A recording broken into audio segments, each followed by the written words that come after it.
Kumusta mga pinagpala ng Panginoong Hesukristo, mga iniibig niya, mga pinakamamahal niyang mga believers niya? Tayo po yon. Tayo ang apple of the eye ni Jesus. Walang iba pa, kundi ang church lamang po ang kanyang apple of the eye. So sa umaga pong ito, atin pong susuriin ang isang kalagim-lagim na katotohanan sa sapitin ng mundo. Alam ninyo, December 1 po ngayon. As I start recording this, 7:05 na po ngayon dito sa ating pong telepono. At December 1 po ngayon. Sabi nila meron daw alignment, ang mga between, ang mga ganyan. Tapos may nakikita raw silang bagong pandemic na darating sa mundo. Higit pa raw po sa COVID-19. Naku, mas nakakatakot po yan. Nung na-COVID nga po ako, halos hindi na ako makalakad eh. Tapos higit pa, pero sa biyaya ng Lord, hindi na po. I believe hindi na po. No? Kung ano man po ang mangyari, kung may mga ganyan man, I believe dadagitin na tayo ni Lord Jesus. Ira-rapture po niya tayo. May rapture pong magaganap. Hindi po pwedeng walang rapture na maganap. Sapagkat ang aklat na ito ay maliwanag, ire-rescue ni Jesus ang mga anak po niya. Okay? Very, very true sa sinasabi ng salita ng Diyos. Huwag tayong maniwala sa kesyo-kesyo, ganun-ganun ng mga tao. Maniwala tayo sa Panginoong Hesukristo na namatay sa krus upang mag-alay ng kanyang buhay sa atin, upang tayo ay mabuhay ng walang hanggan sa piling niya. Okay? So let's start. So I think we're going to read something from the Word of God. So if you have your Bibles with you, my friends, kindly open it dito po sa, syempre ito po ay very popular naman pong talata po sa atin, no? Sa Thessalonians, wait lang po, ayan, 1 Thessalonians chapter 4 verses 13 hanggang ano ba to? 13 hanggang 18. Okay, 13 to 18. Meron tayong 5 talata. Siyempre, Tagalog natin babasahin, no? At meron po tayong Diglot Bible ngayon dito. Maganda po itong Diglot na ito, no? Ito po ay gift po sa akin last year. Ngayon ko lang po siya, medyo, nakakagiliwan, no? Tagalog. Nakakagiliwan kong gamitin, no? Ang ganda niya. Kalain mo may Tagalog, may English. Para just in case ano yung gusto mong malaman, nandyan po. Whether English or Tagalog or English. Okay?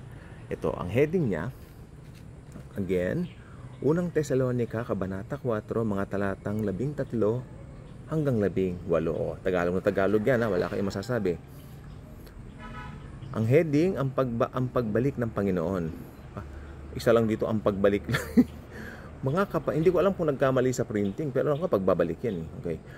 Mga kapatid, nais naming malaman ninyo ang katotohanan tungkol sa mga namatay na upang hindi kayo magdalamhati tulad ng mga taong walang pag-asa. O yun, yung mga nagdadalamhati para ng sobra-sobra, yung mga nagwawala pag namamatayan, mga walang pag-asa sa buhay, ang sabi ng Biblia dyan, hindi ako may sabi.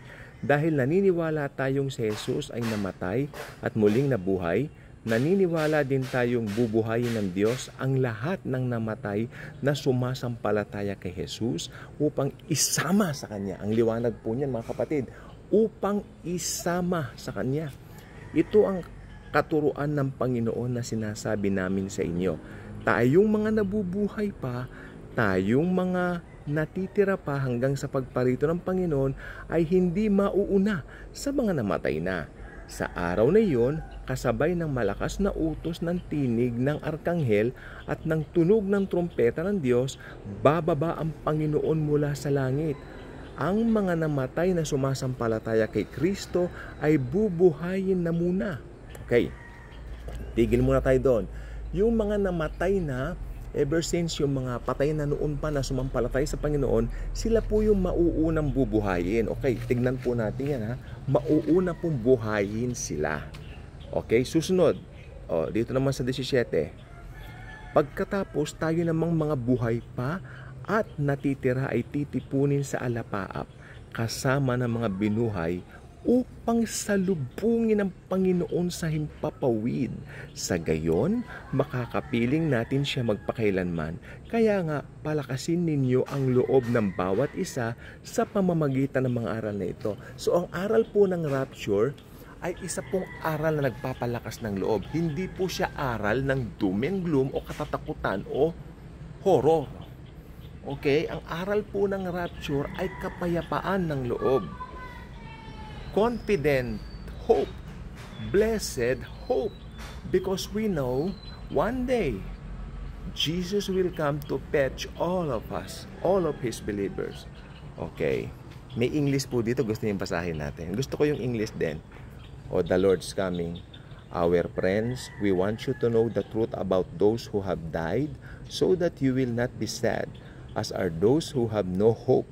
We believe that Jesus died and rose again, and so we believe that God will take back with Jesus those who have died believing in Him.